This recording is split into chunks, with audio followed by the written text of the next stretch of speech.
कधीतरी तुमच्या जीवनात प्रसंग आला तर तुम्ही एकदा चांगल्या विद्यालयामध्ये जे टॉपचे IIT टाईप जाऊन बघा. सगळी मुलं कोणी हाफ चड्डीवर आहे, कोणी स्लीपरवर आहेत, कोणाची केस वाढलेली.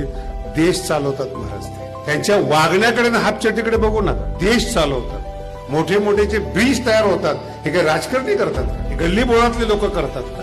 त्याचं वजन किती, त्याचं वजन किती, तो याच्यावर विमान कसं जाईल, गाडी, हे सगळे बुद्धिमान लोक आहेत. यांच्या वागण्याकडे पाहायचं नसतं, यांच्या उत्पत्ती काय यांच्या पद्धतीतून त्याच्याकडे आपण. अभ्यास करणाऱ्या माणसाला गीतेने देखील सूट दिलेली.